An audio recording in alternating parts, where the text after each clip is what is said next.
I went on Facebook and I said, okay, who wants the digital release and who wants the CDs? And it was a pretty 75-25 split that most people still wanted the physical CDs. So I think people still want that. They want to hold it, they want the artwork, they want the pictures, they want the CD. But a lot of times they do both. They'll get the CD and then they'll go get the digital download. I think the digital download is convenient for myself. I'm a classic downloader because I don't have time to do anything, but I click, I'll download that really quick and throw it on my iPod and I've got it. And CDs just take up too much damn space. But I do understand for collectors, there's a certain something in having the CD. So I don't know if they're on their way out quite yet.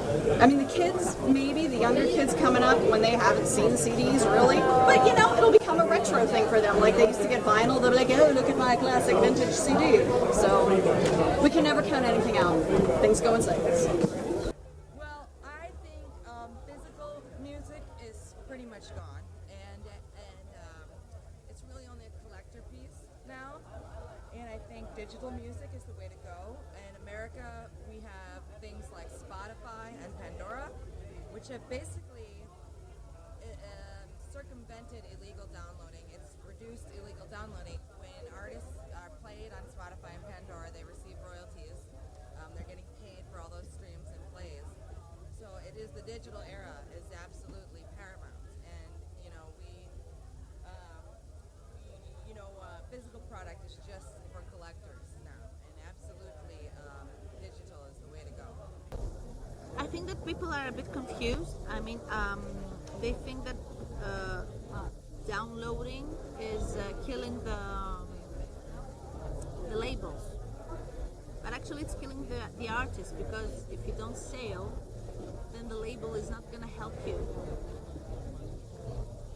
They're not going to support you, they're not going to give you any money to record. So I think iTunes is a good way of giving some money and that the band can take. But of course, buying the CD is, I mean, if a CD costs like 10 or 15 euros, you go out and you have 2 drinks and you pay this money. You can give it for a CD and have it like forever.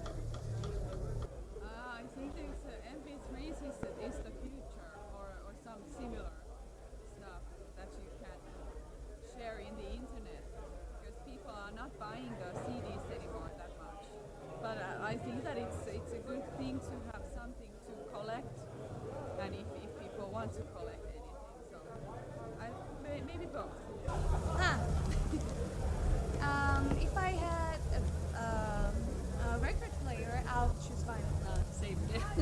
I would choose vinyl. It's totally different. It takes the music takes a dimension in your head, and it's so warm and different, totally different.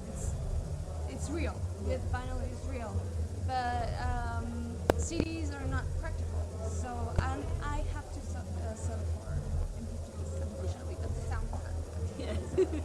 But when I'm home, I do prefer CDs and really loud. Really, really loud. It depends. We have people still buying our vinyls because they like the object. Then the artwork is bigger, you can see more details, and when bands have a very detailed artwork, then you can really enjoy it. So it makes sense, visually speaking. If you don't have, some people buy the vinyl just to have something more, even though they don't have the thing to listen to it. There will always be old school people in a very nice way. I mean, like, just because they enjoy doing things the way they were done before. MP3s, you need MP3 because that's the way music happens today. You have to be modern and still stick to what's happening and going on in the musical industry. You can't try to make things stop, or try to want everybody to get back to how things were before, buying CDs and so on. It's not going to happen because of free downloading and so on. You just have to find new solutions and try to cope with how things are evolving. So if a band can still release vinyls for the ones who love them, it's great. That was expensive. but technology is going on. You can't do anything against it.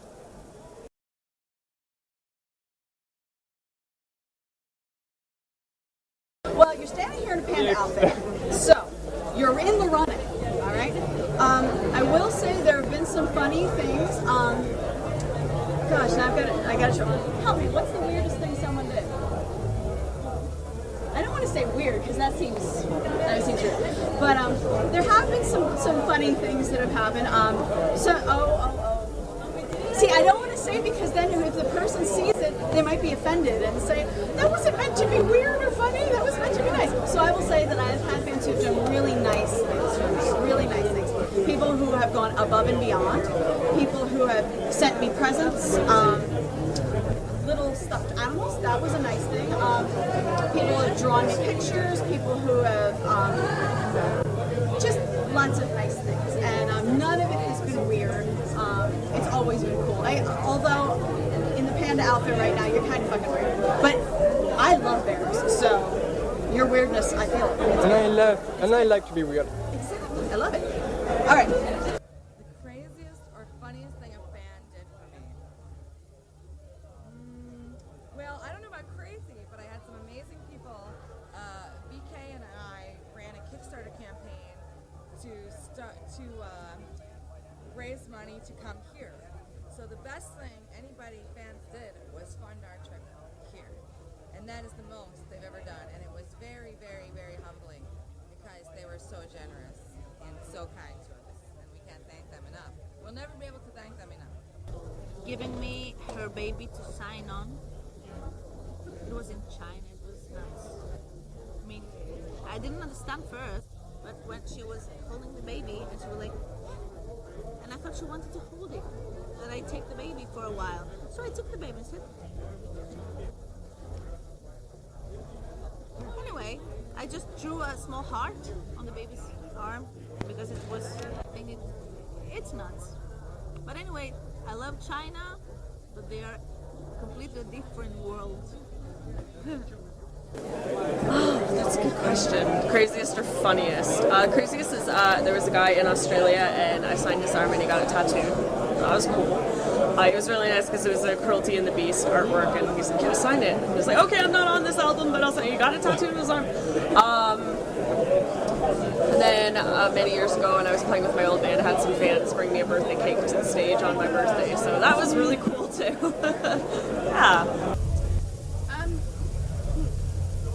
Well, I did sign a male boot once. I did get picked up in mid-beer by a very, very, very tall Norwegian guy. And then I had, the sweetest thing that happened was when I was in France, I had two people that came together to the show, and one of them brought me a heart box full of Valentine candies, because that's my last name. And then the girl brought me a little sheep from our song Wolf in Sheep's Clothes. So I was like, and then I had two ladies bring me roses. We have crazy fans offering me chocolate at each concert they come, and they come at almost every concert. I'm always touched when I get a drawing from fans. It's another piece of art, you know. I feel like, you know, the relationship with the fans is sometimes you feel it's unbalanced because you give something, you get something back, and sometimes you feel they're giving you too much or differently. And when you get a piece of art from somebody, it's like, okay, I've been giving you my piece of art by songs, and you're giving me yours, and it's really touching. Also to be the subject of a piece of art.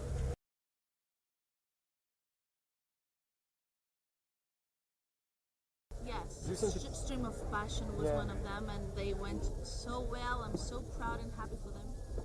So do you think that's the next step for the Maybe music industry? maybe it is because you know the labels now don't get any real money from sales because of the internet, of the downloading and stuff. So maybe the Kickstarter on the Indiegogo stuff is the next step to get the fans to help the band. I'm still a bit confused about that because maybe there is a time that the fans will get tired of giving for the bands. But if you think on the other side, they would give money to buy the CD. So maybe if they give the same money, they're getting a bit more. We will see. Time will show, you know. It's great. Right now, I believe that the music industry is changing. And with the music industry changing, several bands and artists and people who are creative are actually using Indiegogo and other sites to raise money and just being lucrative for them. So it's a great method, you know, and they're being really creative with how they are. It's good money. Honestly, because labels aren't as supportive as they used to be, that's sometimes the only way that bands get out. If the fans want to see you, they put in and you get to go out because of them. And when you do that, you know, we are able to give you things like, you know, we can give you t-shirt signings, we can make videos and dedicate songs to you and stuff like that, so it's more personalized. It does suck that the fans have to fund it, but technically when you buy t-shirts and CDs from us, that's the only way we make money anyway. So if we didn't have those kind of things, we wouldn't get here. Like for me, I was sponsored here. If I wasn't sponsored here, I couldn't afford it. I wouldn't be here. So Actually, I've been it's very heartwarming to see that the fans can really be generous. We have a couple of examples with Rebergue, with History of Fashion, with a lot of different bands who've been asking for help directly from the people who support them. And to see that it works, it makes sense. Like when we do music for people and they somehow they give it back to us by helping us still making music. So I think it's something that might take more importance in the future, and it's something we should not underestimate, that the fans can really make things happen. And I think it's very positive.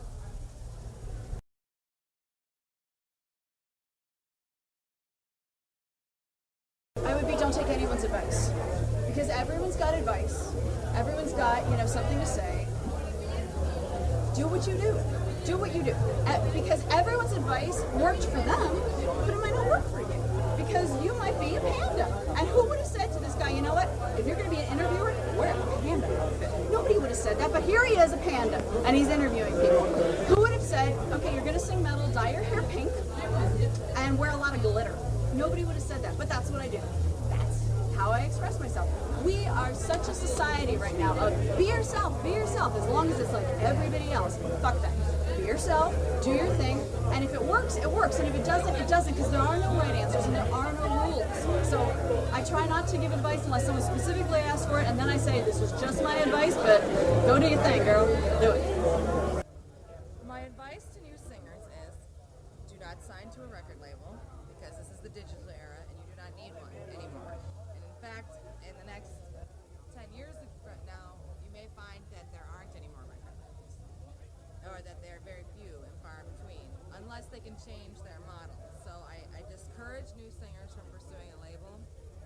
I tell new singers they should do things like have an artist name and not their real name because of the internet.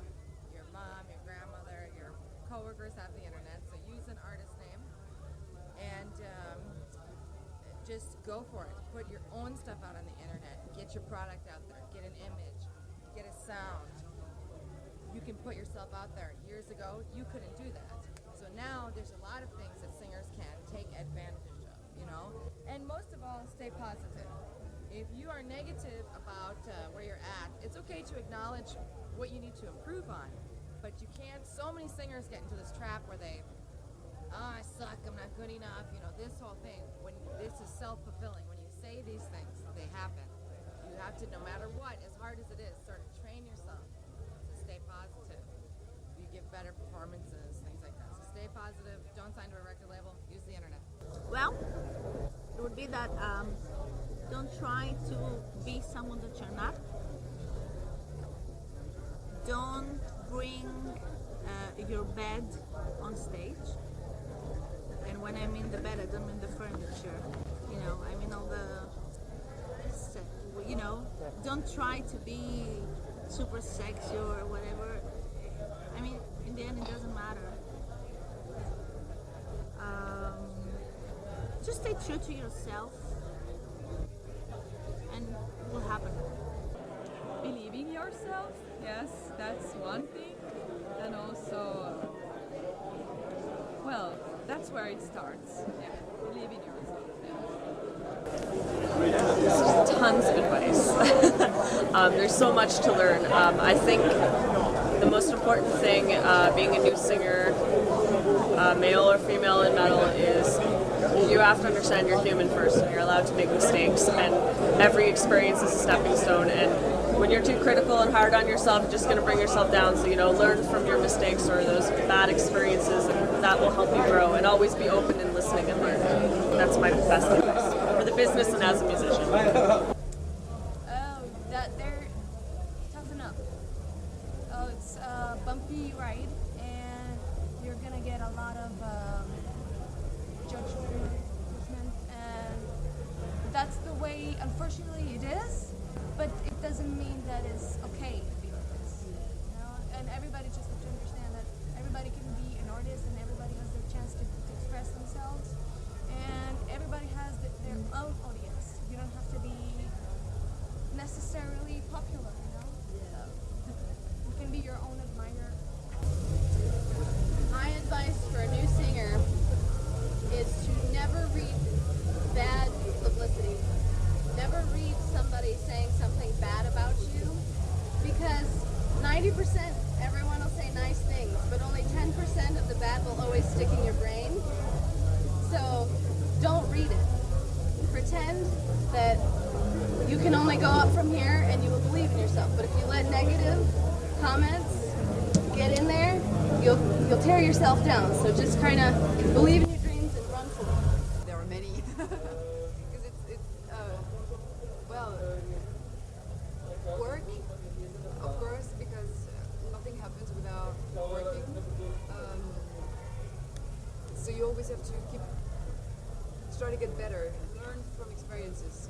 There's no negative experience. Even though something can happen, seem wrong or went bad, it's a way to learn and to make sure it's not going to happen another time, because you would have prepared yourself more or differently. So always be positive and also self-critical. And even though you get good feedbacks from people, try to have your own expectations high, and so that you always want to be better and go further. And also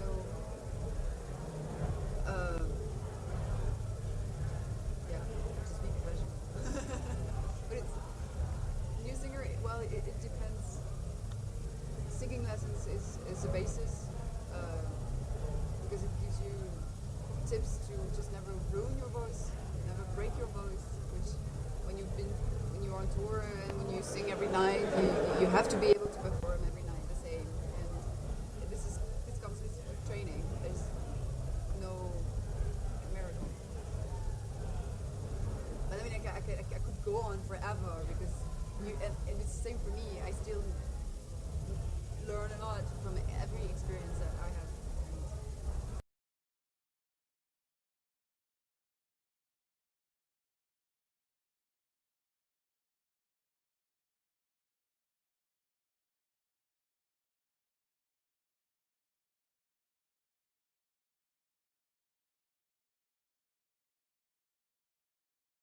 Merci. Merci. And thanks to Muses of Metal, they are always so supportive. They are awesome. We love the Panda. We love Muses of Metal. And Eve's Apple is full of women of all different types and descriptions and sizes and genres. Go check them all out. Go Google them and listen to their music. You will find lots of new music that you might not have heard before. And it's always good to discover new stuff. So if you stay watching Muses of Metal, they will introduce you to all of it. And stay tuned.